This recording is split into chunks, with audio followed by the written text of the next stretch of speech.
Movie Warrior, there's a scene. Boom, dead. Boom, dead. Boom, dead.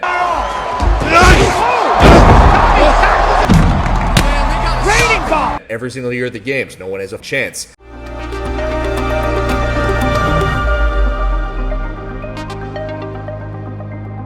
Yo, have you ever seen the movie Warrior? If you haven't seen the movie Warrior, I'm going to spoil it for you. At the end of it, the underdog comes out on top. It's a very interesting movie because it's UFC based. It's a very good movie, and there are a whole lot of movies that I could have used to kind of tie together exactly what it is I want to say here, but everybody leading up to the CrossFit Games this year thinks that no one has a fucking chance to beat Tia Toomey. Do I think that anyone has a chance? No, not really. If I did think one person had a chance, it would be Mat OBrien. Now, the same way you see that there's this badass motherfucker come on in the movie Warrior, beating the shit out of everybody, doing so in dominating fashion where they look like they don't have a shot. Get up! Don't give him your back! Don't give him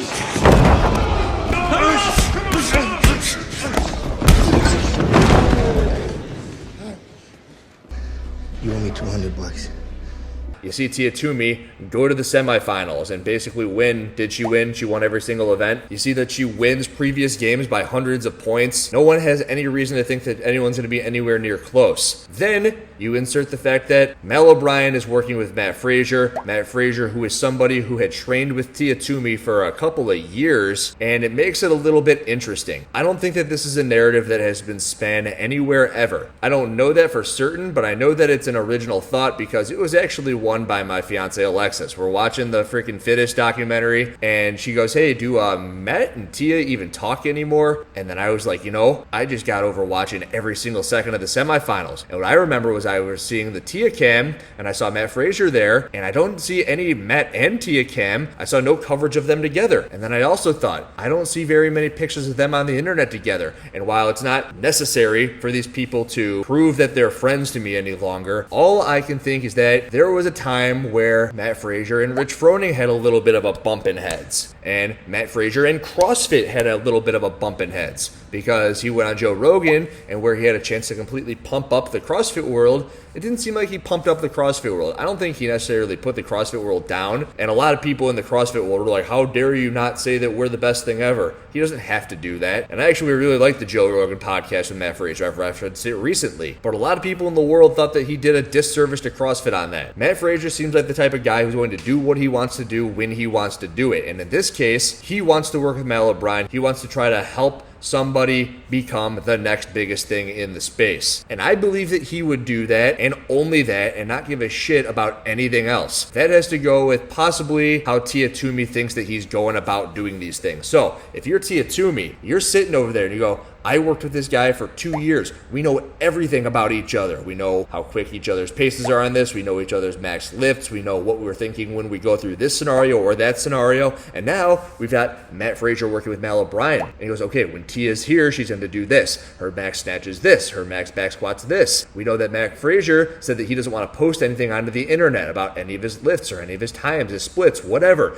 Hey, if Tia Toomey's going to row a 3K and she's going to do this after and that after, she's going to try and hold this per 500 meters. Those are all things that now Mat Fraser can tell Mat OBrien. Maybe he can even write up her training regimen around those things. He can periodize her way out to the CrossFit Games around everything that he knows about how Tia Toomey would be going about those things. There's no reason that Mat Fraser would withhold any of that stuff. If I were Mat OBrien and I thought that Mat Fraser was going to withhold things from me, I wouldn't want to work with him. Now, if you're Tia Toomey, you're over there thinking, okay, yeah, I know that he's going to tell her everything. And in this scenario, I'd say the likelihood that anything ends up happening to the point where she's going to be beaten by Mat OBrien is extremely unlikely. But if you wanted to play in a world where it was likely, you think about the movie Warrior. There was this army veteran, badass motherfucker who comes onto the scene. And I mean, Tia's been around for a long time, but every single time you see her do anything, it's like she's putting a beating on the competition. It's not even fucking close. Movie Warrior, there's a scene, boom, dead. Let's go on! And now he's walking out of the cage. He's leaving the cage. Boom, dead. Go on! Oh my goodness! There he goes again, storming out of the cage. Tommy Weird marching off through the crowd. Boom, dead. Go on! There they go, and they are off. Raining bomb. Mad Dog is out. Mad Dog's in trouble. He stopped. You do that to someone on the street, they'd lock you up and throw away the key. Every single year at the games, no one has a fucking chance. Also very interesting, I seem to remember a couple of events last year where Tia Toomey was just like storming off of the field after having completely dominated everybody. So that was just something that I also wanted to throw in this video right here. Some people thought that maybe she was doing it because she was trying to avoid interviews, but maybe it's just because she's such a fucking badass. That's what Mal O'Brien's going up against. Mal O'Brien in the movie Warrior, she's the school teacher. She's just like, hey, I need to make this thing happen. This is what I'm gonna do. I need to make it happen. What does she do? She works with this coach, a coach who gives her like this interesting way about going about things, not very typical. Mat Fraser, we know, is atypical. We've all seen him using that little like fighting mechanism thing and like using jump ropes without the actual rope so he can train his forearms and not train his calves. That, and he has the entire repertoire of knowledge about the way Tia Toomey is going about doing anything, and all of a sudden you think Tia Toomey might be quivering in her boots a little bit at the thought of Mal O'Brien. I think she might be a little upset. I brought up the fact that I don't see Tia and Matt anywhere. I went through the Instagram profile. They crossed the finish line after doing Atlanta together, basically synchronized, and they finished up their Matt's CrossFit career right there. That was all very cool. But then the only times you see them together on Instagram since are speculatory, make fun, all for fun, hey, we're going team post, and then some flashback 2019, and it really gets you thinking that they might not be all that friendly anymore. And if they're as into this as you would assume they are, and you like to try to connect dots the way that I do, I just can't believe that nobody else has thought about this yet. You put the tinfoil hat on and everyone's trying to talk about the fact that Mal is no longer working with James Townsend and now she's working with Mat Fraser, and that's what the narrative that everyone's trying to spin. But the real narrative here is that Mat Fraser is no longer partnered up with Tia Toomey. Her and Shane Orr are over doing their own thing with Proven over there. But then we've got Mat Fraser over here with HWPO, his new training program, where he's stealing all these athletes and doing all these things. But really there seems to be a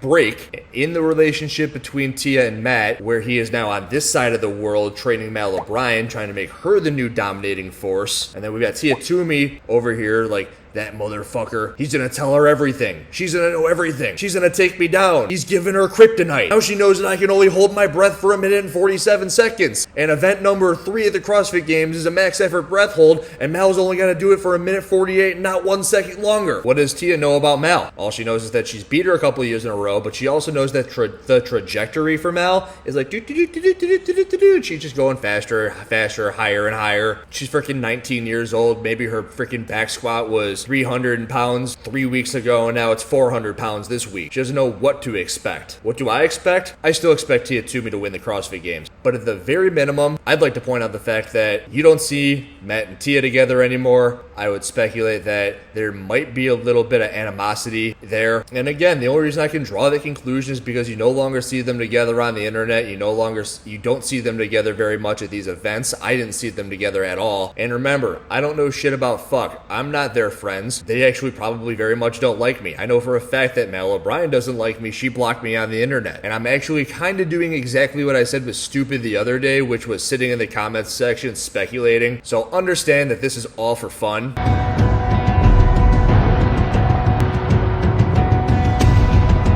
And in the stake of being for fun,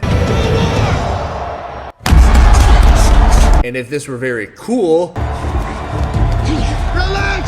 Relax!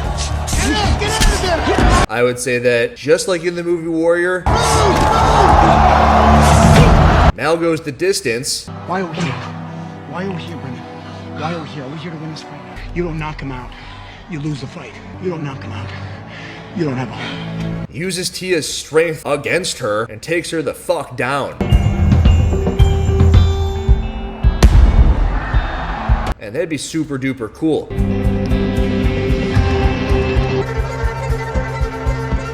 And then everybody can come back to this video and say that Andrew saw that coming. Andrew saw that coming because Mat Fraser told her exactly how long Tia can hold her breath for and told her exactly how many unbroken double unders she can do and said that her best mile is this fast, so she's going to hold these splits at this pace. Everybody thinks Tia Toomey's so good at Olympic weightlifting, but little did people know is that she has a slight tweak in her left trap, and that like slight tweak in her left trap is going to really affect her when she's got to do a whole bunch of toes to bar or pull-ups or dumbbell hang clean and jerks, fingers with the left arm, and then she's going to go into a 1 rep max clean and jerk. And hey, all you got to do, Mal, is you got to hit 228, and because Tia's not going to be able to hit 228 this part of the competition, blah, blah, blah. Who knows what the hell he can tell Mal O'Brien about Tia Toomey. Whatever he tells her, if I were Tia, I wouldn't like it very much. Don't tell her anything. It's the way sports go. People go different places all the time. Coaches are going to know different things about different players. I don't know if it's just me, but whenever I watch a pitcher from a different team pitch against their former team, or if I see a quarterback on a team play against their former team,